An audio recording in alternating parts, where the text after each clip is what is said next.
आज मैं एक न्यू चाइनीज़ ड्रामा एक्सप्लेन करने के लिए जा रही हूँ। आई होप आप लोगों को ये पसंद आएगा। और स्वार्डर फेरी ड्रामा है, इसकी जैसे ही नेक्स्ट एपिसोड आएगी मैं आप लोगों के लिए अपलोड कर दूँगी। स्टार्ट करते हैं अपनी फर्स्ट एपिसोड को। एपिसोड की शुरुआत में हमें एक ब्राइड दिखाई जाती है जो कि अपने चैम्बर में किसी का वेट कर रही होती है।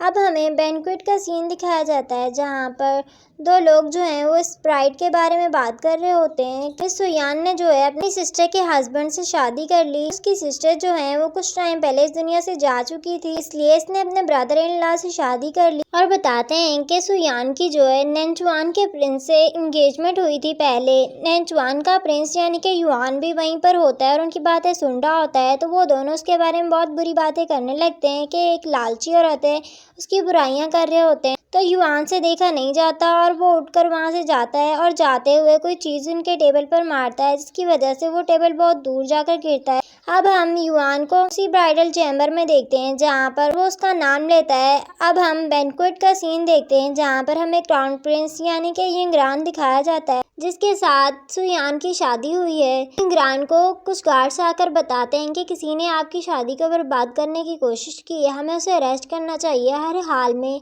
अब हमें चैम्बर में दिखाया जाता है जहाँ पर युआन जो है सुयान के पास आता है और कहता है कि तुम मेरा ही वेट कर रही थी ना। तो वो पहचान जाती है और उसे जल्दी से दूर करती है और कहती है कि युआन तुम यहाँ पर क्या कर रहे हो।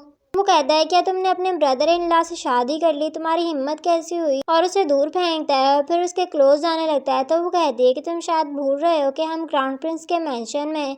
तो वो कहता है कि मुझे पता है लेकिन मैं किसी से नहीं डरता, और उसके क्लोज होने लगता है और कहता है कि तुमने ये ब्राइडल ड्रेस किसी और के लिए पहना, तुम किसी और मैन के करीब जा रही हो और उससे शादी कर ली तुमने ऐसा क्यों किया। तो उसे बता नहीं रही होती और फिर से वो उसके क्लोज जा रहा होता है तो उसे दूर करती है। तो वो कहता है कि तुम फिक्र मत करो, क्राउन प्रिंस तुम्हें टच नहीं करेंगे और तुम मेरा ही वेट करना, मैं ही तुम्हें यहाँ से लेकर जाऊंगा। और कहता है हैप्पी वेडिंग मेरी लिटिल ब्राइड, और वहाँ से चला जाता है। यान जो है वहीं पर बैठकर रो रही होती है और सॉरी कहती है। अब हमें कुछ टाइम बाद का सीन दिखाया जाता है जहाँ पर उसके पास क्राउन प्रिंस आता है। तो क्राउन प्रिंस से कहती है कि मेरी सिस्टर ने मरते वक्त मुझसे प्रॉमिस किया था कि मैं चैंग का ध्यान रखूंगी और 5 साल के लिए आपकी वाइफ बनकर रहूंगी, मैं चैंग का बहुत अच्छे से ख्याल रखूंगी। और फिर वो लेटर जो है वो देती है जो कि उसकी सिस्टर ने उसे दिया था, वो क्राउन प्रिंस को दे देती है और कहती है ये लेटर आपके लिए सुवेन ने दिया था।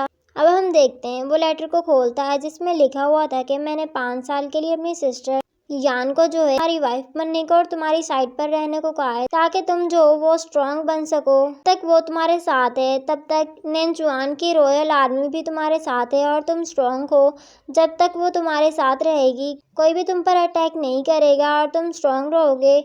और वो उस लेटर को जला देता है। हम 10 डेज बाद का सीन देखते हैं जहाँ पर यान जो है अपनी सिस्टर के लेटर को पढ़ रही होती है जिसमें उसकी सिस्टर ने उसे लास्ट विश बताई थी कि तुम मेरे बेटे की केयर करना 5 साल के लिए जब तक कि वो बड़ा नहीं हो जाता। वो अपनी सिस्टर को याद करती है और उसके साथ बीते हुए सारे मोमेंट्स को याद करती है और बहुत ज़्यादा सैड हो रही होती है। तो उस लेटर में पढ़ती है कि इसकी सिस्टर ने लिखा था कि मैं अपने बेटे के मुंह से मॉम वर्ड सुनना चाहती हूँ, लेकिन मैं क्या करूँ, इस दुनिया से पहले ही मैं चली जाऊँगी। जब तक मेरा बेटा ये बोलेगा। तो बहुत ज़्यादा रोती है और इन्हें फेयरवेल कहती है। अब हमें 5 इयर्स बाद का सीन दिखाया जाता है जहाँ पर क्राउन प्रिंस के मेंशन पर किसी ने अटैक किया था तो सब लोग भाग रहे होते हैं। अब हम देखते हैं यान जो है वो चैंग के कमरे में होती है और चैंग का ख्याल रख रही होती है। तो उसके पास उसकी मेड जैनलिन आती है और बताती है कि आपका जो एग्रीमेंट है वो ख़त्म होने वाला है, तो आप जो है यहाँ से क्यों नहीं जाती। तो वो कहती है कि मैं खुद को और अपनी सिस्टर को तंग नहीं करना चाहती, ये मेरा फैसला है। अब हम यान को क्राउन प्रिंस के पास देखते हैं जहाँ पर क्राउन प्रिंस से कहता है तुमने 5 साल बहुत अच्छे से मेरे बेटे का ख्याल रखा है, अब जो एग्रीमेंट है ख़त्म होने वाला है, क्या तुम वापस चली जाओगी। तो वो कुछ भी नहीं बोलती। तो वो कहता है ये जो सिचुएशन चल रही है सब लोग पागलों की तरह थ्रोन पाना चाहते हैं, अगर मुझे किसी ने मार दिया तो तुम्हारे लिए और चैंग के लिए इस सिचुएशन में सरवाइव करना बहुत मुश्किल होगा, तुम यहाँ से चली जाओ। तो वो कहती है कि आप फिक्र ना करें, मैंने नैन्चुआन के प्रिंस को लेटर लिखा था, यहाँ की सिचुएशन के बारे में बताया था। तो वो कहता है कि तुमने कितने दिन पहले लेटर लिखा था। तो वो कहती है कि 7 डेज पहले। तो वो कहता है कि मुझे डर है वो यहाँ ना आए। तो वहीं पर उन्हें इसी वक्त खबर मिलती है कि महल पर किसी ने अटैक अटैक कर दिया है। क्राउन प्रिंस यान से कहता है कि तुम चैंग को लेकर पिछले गेट से निकलो और ध्यान से जाना। अब हमें दिखाया जा रहा होता है कि वो तीनों महल से निकलने की कोशिश कर रही होती हैं, तो चैम्बर में बहुत सारी आर्मी आ जाती है, उन लोगों पर अटैक करने लगती है। अब हम देखते हैं वहाँ पर नैनचुआन का प्रिंस यानी कि युआन आ जाता है अपनी आर्मी के साथ और फिर वहाँ पर जनरल को कहता है कि जाकर इन्हें सेव करो। जनरल आता है, यान के पास जितनी भी आर्मी होती है उन सब लोगों को मार देता है। यान देखती है तो वो उन लोगों को कहता है कि आप लोग बिल्कुल सेफ हो। वो कहती है कि थैंक्स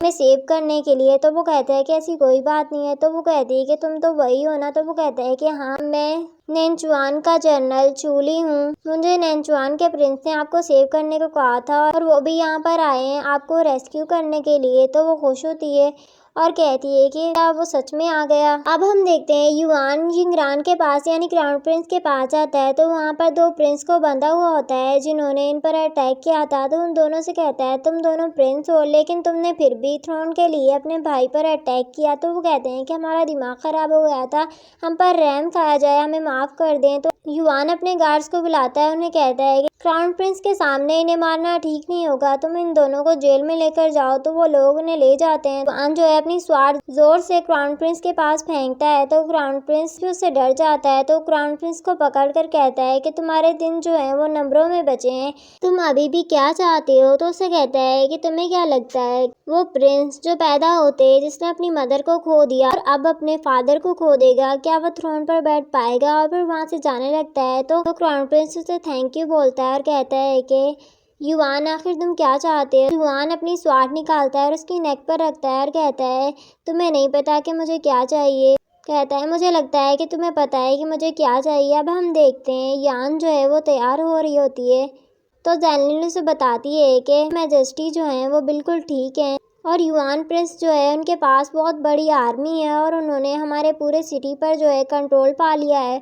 वो हमारे इस मेन हॉल में रुके हैं, आपको नहीं लगता कि इनके होते हुए क्राउन प्रिंस पर कोई भी खतरा नहीं है। तो वो कहती है क्या वो इसी मेन हॉल में रुका है। तो वो कहती है कि हाँ। कहती है कि अब मुझे लगता है कि हमें कोई भी खतरा नहीं होगा। कहती है कि वो बचपन से जिस चीज़ पर उसकी नज़र पड़ जाती है वो किसी को बगैर बताए उसे छीन लेता है। अब हम देखते हैं वो मेन हॉल की तरफ जा रही होती है पर दो सोल्जर्स जो हैं वो बातें कर रहे होते हैं कि हमारे प्रिंस जो हैं उन्होंने एम्परर को बचाया है, तो क्या एम्परर उसे कोई रिवॉर्ड देंगे। पर यान जो है वो सोच रही होती है कि ऐसे लेटर लिखा था, यहाँ पर बुलाया था, अगर आज मैं इसे मिलने नहीं गई तो सुबह को वो बिल्कुल डिफरेंट पर्सन बन जाएगा और बहुत ही ज़्यादा मैड हो जाएगा, तो इससे मिलने के लिए जाना ही होगा।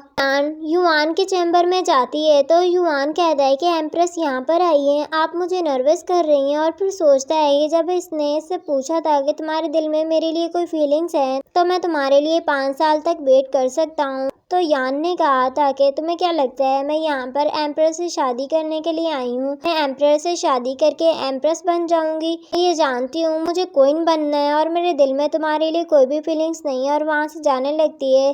तब युआन ने से कहा था कि यान देख लेना, एक दिन मैं तुम्हें तुम्हारे फैसले पर रिग्रेट करवाऊंगा। बहुत ज़्यादा गुस्सा होता है। इसी के साथ इस एपिसोड का एंड होता है। मिलते हैं नेक्स्ट एपिसोड में।